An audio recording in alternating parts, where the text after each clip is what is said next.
জিয়াউল ফারুক অপূর্ব একজন জনপ্রিয় বাংলাদেশী অভিনেতা যিনি নাটক, চলচ্চিত্র এবং মডেলিংয়ে কাজ করেন। তিনি মূলত টেলিভিশন নাটকের জন্য পরিচিত, তবে চলচ্চিত্রেও অভিনয় করেছেন। অপূর্বর জন্ম 1983 সালের 27 জুন শরীয়তপুরে। তার মায়ের নাম ফিরোজা আহমেদ, যিনি রাজশাহী বেতারের একজন শিল্পী ছিলেন।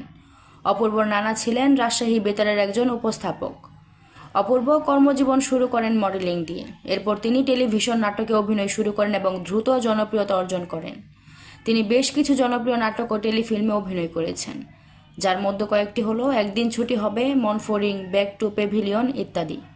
অপূর্ব 2016 সালে গ্যাংস্টার রিটার্নস চলচ্চিত্রের মাধ্যমে চলচ্চিত্রে অভিষেক করেন। তিনি বেশ কিছু বিজ্ঞাপন চিত্রেও কাজ করেছেন। 2017 সালে অপূর্বর প্রথম বিয়ে হয় অভিনেত্রী সাদিয়া জাহান প্রভার সাথে। 2011 সালে তাদের বিবাহ বিচ্ছেদ হয়। এরপর তিনি নাজিয়া হাসান অদিতিকে বিয়ে করেন, কিন্তু সেই বিয়েও 2014 সালে ভেঙে যায়। বর্তমানে তিনি প্রেমার সাথে বিবাহিত। 2017 সালে এটিএন বাংলা পারফরম্যান্স অ্যাওয়ার্ড পান তিনি। 2018 সালে মেরিল প্রথম আলো পুরস্কার লাভ করেন। 2020 সালে RTV star award, one hour drama এবং টেলিফিল্মে সেরা অভিনেতা হিসেবে